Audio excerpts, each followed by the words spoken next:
Good morning to everyone, and thank you for coming here and presenting.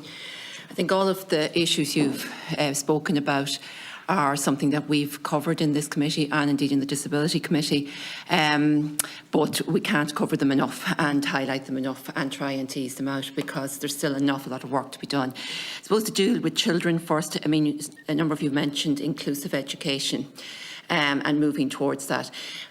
When parents with children with disability of different sorts or with autism hear the word inclusive education, they get very scared because they think of their child going into a mainstream school and being totally lost in the system, and that's because there aren't enough support. So I just wondering, are we moving any closer to inclusive education where children can attend a mainstream school and have the sufficient supports and that they will be comfortable in doing that? I think children with very complex needs may always need a special school, but there are many children, and I've even spoken to parents of children who went to a special school and felt that they regressed, that they would have been better placed in the mainstream, but the supports weren't there in the mainstream to give them that support. Also on the issue of the assessment of need, there's actually a briefing this afternoon on, I think, the updated AON process. But you mentioned, Dr. Muldoon, a review of the Disability Act. And I know it was supposed to work in tandem with the EPSIN Act, which is currently being reviewed and which was never fully commenced. Again, some people would be scared that a review would lead to an undermining of the statutory right to an AON, and many think it should be strengthened to include a statutory right to services. However, in the current situation, we don't have enough people in the CNDTs to carry out assessments and provide the services. Are we going to end up in a worse position than we are? And like, it is a lack of workplace planning, and I know it's been addressed, we're told now, through increased places in college, but that's going to take a number of years for those people to actually be qualified. And I suppose I'd like to see increased cooperation between disability services and schools. They seem to work in silos, and you'll have people within the disability sector telling you a child doesn't need an assessment of need to get the services they require. However, in order to get into a school and get the supports they require, they do need an assessment. They need a diagnosis, actually, sorry, I should say, a diagnosis. So we need to see closer cooperation between those two, but I don't know if we're moving any closer to that. And just in relation to adults, I suppose, many autistic adults will say they have an invisible disability, so people will not recognise that they have a disability. And I'm finding in relation to housing, that's an issue. As I will tell you, they have a lot of queries again around help required to get on the housing list, and the autism not being recognised as a medical condition for priority listing on the housing list as well. So I'm just wondering, have you received any complaints in relation to that? And also they will tell me that they find it overwhelming having to try and fill up all these forms and get all this information together. So there's a lack of understanding, I think, in many in the local authorities dealing with housing, and just, you know, how can that be overcome as well? And I suppose on the personal transport board, just to mention, you talked about, Mr. Deering, the grounded report. Unfortunately, things haven't moved on, and at the moment we've only one personal transport scheme, which is the disabled drivers and disabled passengers, which is much too stringent. So no autistic person would even be considered for that scheme because of the criteria. In fact, a lot of disabled people with physical, quite significant physical disabilities are not even considered. So again, it's frustrating. It's supposed to be a new scheme coming on board, but we're 10 years on from the others were suspended and not replaced. So look, I don't know, there's a couple of comments there. Thanks, Deputy Tullian. And maybe if I started where you finished at the transport, yes, you're absolutely right. I mean, the Office of the Ombudsman has been highlighting this for a very long time now, and sadly on each occasion that we published a report to say that there was a difficulty, instead of improving the scheme and enhancing it, what actually happened was a scheme was either withdrawn or, in the most recent case, you'll probably be aware that those very harsh criteria that you're talking about, which are in place in order to get the grant, there was an issue with the fact that they were in secondary legislation, and the response was to actually put them into primary legislation to make it worse. This is completely unacceptable. I mean, we look back so often on the sins of the past, if I can call it that, and the things that happened years ago, and we wring our hands and say it's terrible. I think this is one of those things that we will look back on in time as well and say, how did we allow this to happen for over 10 years? It is 10 years now, and the schemes are so restrictive. I mean, you have to be without limbs. You know, you talk about people with quite serious disabilities who can't actually qualify.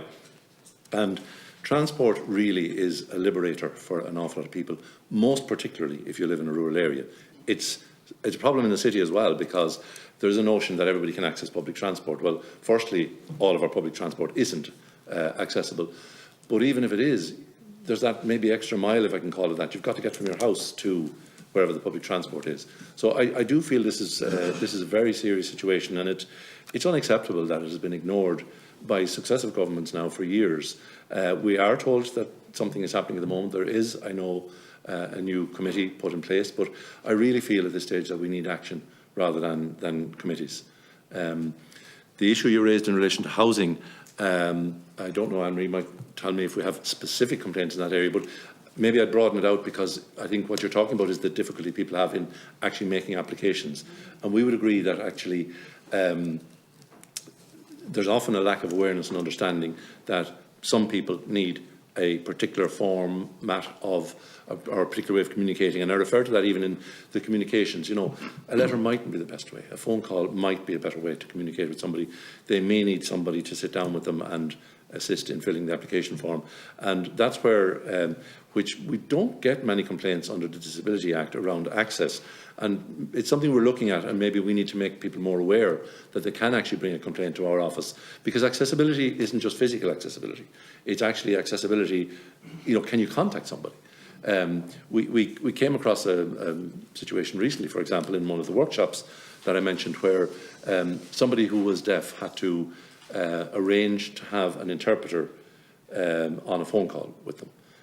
They did this, but unfortunately they were left waiting so long that the slot they had with the interpreter was actually gone by the time the phone call got dealt with and answered. So, you know, people need to think that, put themselves in the situation of the person trying to get the service from them. I know my colleagues from the other organisations will deal in greater detail with cooperation between schools, we'll say, and disability services. But in fact, I might just take that, because there's a very significant lack of joined-up thinking very often between the various services. I think you mentioned the word silo yourself, and the handover. This happens when people go from being children to adults. You mentioned yourself at the outset, Chair, that children who have autism grow up to be adults who have autism. Their needs don't stop when they hit 18 years of age. And actually, if you take it to the other end of the scale, people with disabilities right across the range can lose huge benefits that they had, or assistance that they had, when they hit maybe 65 years of age. Suddenly, you know, you've had a disability all your life, unfortunately. You've been treated and dealt with as somebody who has a disability, and suddenly you become 65, and the idea is you don't have a disability anymore, and you're moved from, or you move into a different area. So there's a real need for joined-up thinking in all of these services. We've even come across a situation where people talk about, sometimes they call it postcode lottery, or CHO lottery. You're probably aware that the health service is divided into CHO areas, and we see situations where people can get a service in one CHO area, but they can't get it in another area, and that really doesn't make sense. I mean, somebody has an entitlement and they should get the service irrespective of where they're living. Thank you. So I'll firstly answer your question regarding inclusive education. So the committee will be well aware of the rights basis for inclusive education, particularly within the Convention on the Rights of Persons with Disabilities. So the CRPD themselves made comment to the fact that simply putting a student with disabilities into a mainstream class without an accompanying structural change doesn't constitute inclusive education. And in our own research, in Mind the Gap, I think we're very cognizant of the investment that's been made by the Department of Education into special schools and special classes, and that there are two sort of parallel streams of work, parallel programmes of work, one on making mainstream classes more inclusive and one on this special schools, special classes part. And I think our main ask really is to have some sort of forward planning as to when these two parallel systems are going to converge and we might be able to achieve that inclusive model. In relation to the Disability Act, as you'll be aware, in a report we published in 2020, Unmet Needs, which focused on assessment of need, one of the core recommendations we made was that a review should be undertaken of the Disability Act. And having regard to our remit and the focus of that report, the recommendation was really focused on the provisions in the Disability Act relating to children. we're aware of the concerns that are there, and they are legitimate concerns that any prospective review might result in dilution of existing entitlements that are there in relation to assessment of need.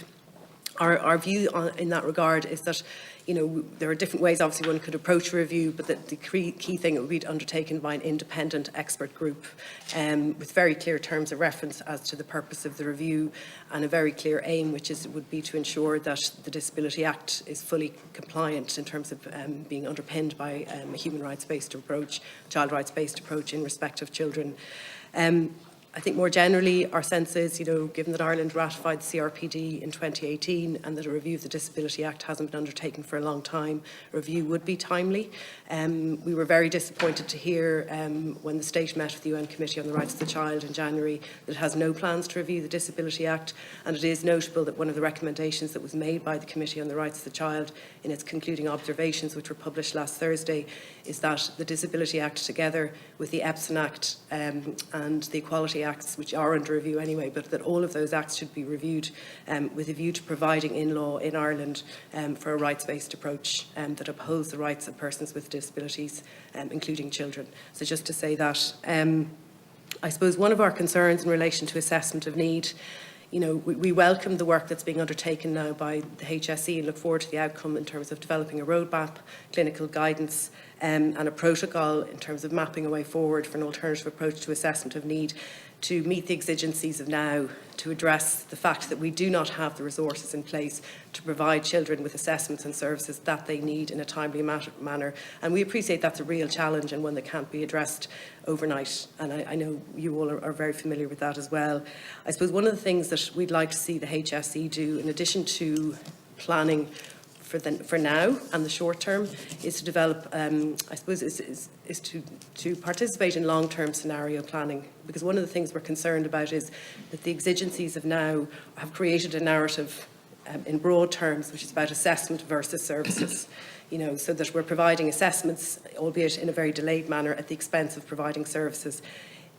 An optimal scenario, if all the resources that were needed were in place, is that debate maybe wouldn't be happening. And what we'd really like to see is long-term scenario planning and a clear vision being set out as to what good looks like. If all the necessaries were in place, what does good look like? And we don't actually know, you know. So I think that's worth bearing in mind, is that both in terms of how we legislate, including ideally through a review of the Disability Act, and how we plan, that we are ambitious with and for children, including autistic children. That makes sense. Thank you. And I'll just talk to mainstreaming first, and then we'll just look at the assessment of needs. And I think it's, when it comes to mainstreaming, what we have at the moment in terms of default to segregation at times is just, it's not UN CRPD compliant, and we must move on from that. And it is a huge challenge. I think two of the aspects to do with mainstreaming that I might touch on, one is the whole concept of reasonable accommodation and what it means, and the manner in which we approach that and try and live up to the responsibilities for you know, in terms of the state and the convention. And I think, as Karen has just touched on, one of the interesting aspects of that is that there tends to be, given the manner in which current statutes are crafted in this regard, a tendency towards short-termism. If we talk about nominal cost tends to drive an attitude of a short-term approach. And it's not taking into account a long-term sustainability approach. It's not taking into account the long-term costs that may be incurred if we take a short-term, narrow decision at a point in time. And that's something that we really must get to grips with and address. Universal design is something that comes in for criticism, but it's something that is embedded in the UN CRPD, and it is something I think that I often say to people. It's been there since humans began. The difficulty has often been that universal design has tended to be universal design for the majority, as opposed to universal design in terms of everybody and its real sense of being universal. An example that was given to me recently in terms of that, and where this tends to overlap in universal design, access to services, reasonable accommodation, was when we come to schooling. If we have a schoolroom when we have autistic people in the school and children. And if we have a schoolroom that has defaulted to a design that has bright walls, it has surfaces that are reflective, it's got a design that does not deal adequately with sound absorption and echo, that's not universal design. And the argument, of course, that we need to look to is, in terms of CRPD and universal design, is that if we were to look at a different way of designing that room, it's going to benefit all of the children in the room, all of their experiences in terms of education. And it's just being open and having an open mindset as legislators, and when we look at policy and decision making, that this is where we need to be, and this is where we need our journey to go in that regard. The assessments of needs issue, it's been well aired. It is difficult. If we were to look at, for any evidence for a need to look and review the Disability Act, when we have 4,000 children currently on a waiting list, when I think it was in a period of 2 years, we have over 200 legal cases having to be taken by parents just to actually get an assessment of needs. It is patently evident that there is a problem with the Act. It may be to do with the interpretation of the Act and the manner in which the HSE approaches interpretation of assessment of needs and access, but I think there is a definite need here that we must look at the operation of the Act, acknowledging that there are always risks when we look at review. But if we do this in a UNCRPD way, a compliant way, then we will actually move on positively. And in that, what has been touched on, in terms of consultation, we need to have inclusive consultation with any of these reviews. We're talking about the lives of people and children that are going to be immediately and significantly affected by any review, and we need to have that as a positive way. So we need to live up to Article 4.3 of UNCRPD and ensure that we have full, inclusive consultation by children and adults alike that are autistic and that have disabilities. I was going to say, but just a couple of points to add. First of all, regarding Deputy Tully's comments around the invisible disability, I suppose, of autism for both adults and children, and I just want to emphasise the importance of the collection of data, which will help policy and legislation to better cater for the needs of all. And I think that's an area where we just continue to push the state and call for the state to better record, report, disseminate disaggregated data that will allow us to measure the impact of policy and legislation on specific groups, and will allow for us as a state to better build those services for these groups. And then just building on the comments around inclusive education, I wanted to just call out the example of what happened last year, in June of last year, when there was an announcement from the Minister of State for Special Education about the development of special education needs centres, or the offering of special education needs centres in June of last year. I called out in my opening statement the Article 4 wording of CRPD, which talks about inclusive education. And I think the reason I call it out as an example is because I think what it demonstrates, when you ask Deputy Tully, are we moving closer? What this demonstrates for me is that not only are the services not closer, and the right to education is not being realised in a way that is compliant with CRPD, but also the more general approach really demonstrates a lack of understanding of what inclusive education is. The use of special education systems where students are segregated from the general education system, that is based on a medical model of disability and therefore is not compliant with CRPD. So while I appreciate your comments that there are ways in which families and children and parents may choose to seek special education as an alternative to mainstream education, that is because the mainstream education that we currently provide is not not yet where it should be, if you see what I mean. So I think that's just, for me, an example where we see that demonstration of both a failure in terms of services, but of also a real shortfall in the understanding of what inclusive education is and what our commitments are under CRPD. Thank you, Chair. Good morning or good afternoon, Chair. I'm glad to be here, and on the outset, I'm glad that Senator Flynn, another traveller, is in the room. Often we find ourselves as the only minority. I want to look at the assessment process through a traveller and Roma lens. We are very aware of the lack of assessments and diagnosis. However, when you're poor, when you are a parent of a generation who didn't have educational opportunities. It's very hard to negotiate your way through a system to ensure your child gets that assessment and gets pushed through the right doors and not the wrong doors. We've also anecdotal evidence of traveller and Roma children who weren't assessed or diagnosed, and the school system treated them very badly. And one example would be sending them home at 11 o'clock in the day, and also using mechanisms that would be totally inappropriate in terms of children's rights by restraining.